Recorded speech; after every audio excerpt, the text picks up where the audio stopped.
You were talking earlier on about the fact that dopamine can be released when you set yourself a little goal and then achieve it. And one of the ways that you encourage your grad students is to give them a little bit of reward earlier on so that it keeps them motivated. Is this the same mentality that works during an endurance event when you want to say, I'm just got to get myself to the next lamppost, I've just got to get myself to that hill over there? Is that the same dynamic? Yeah, we can call it milestoning. You just set some milestone. And the key thing here is that, and this is the beauty of the dopamine system, just like the stress system is generic, the fear system is generic. It's designed for a bunch of different scenarios. The motivation system is also generic. It can be to achieve the next lamppost as a milestone, or it can be 5 miles as the next milestone. You get to control that. And so it's completely arbitrary, right? I mean, one of the most brilliant things that was ever said to me by an extremely skilled psychoanalyst is so simple, and yet I do think it's the most fundamental thing to understanding oneself, is that it's all internal. Right? If you finish a marathon in first place, no one comes along and drips dopamine in your ear. You self-generate that. It's all internal. It's all about your internal representation. Now, that doesn't mean that there aren't good and bad events in life, but the fact of the matter is that if you set the next milestone as just outside the distance of what you're comfortable with, and you make it there, if you allow yourself a moment to register that win, you get energy to then set the next milestone and achieve it. That energy is dopamine converted into epinephrine, into adrenaline.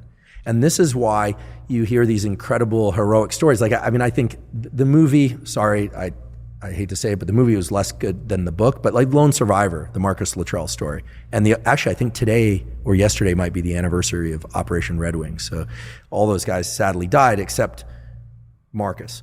And, you know, in the movie, it's like fast forward to where I don't want to give it away, but where he basically is the lone survivor.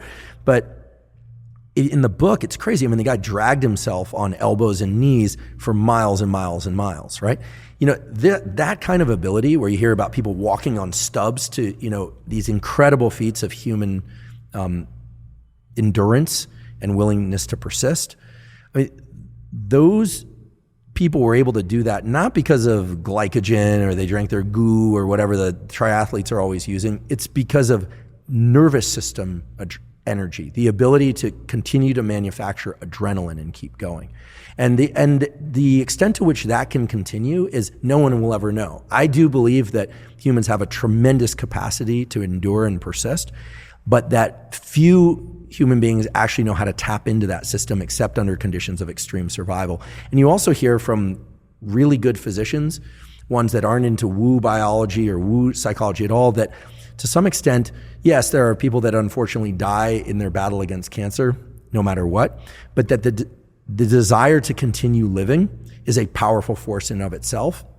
There may be spiritual components. There may be, that's not the business I'm in, you know. So, and how I don't know the experiment I would do to test it, but almost certainly setting of milestones and the ability to generate dopamine and adrenaline is what allows people to persist and live longer. There's no question about that. What's happening, people? If you enjoyed that, then press here for the full unedited episode, and don't forget to subscribe.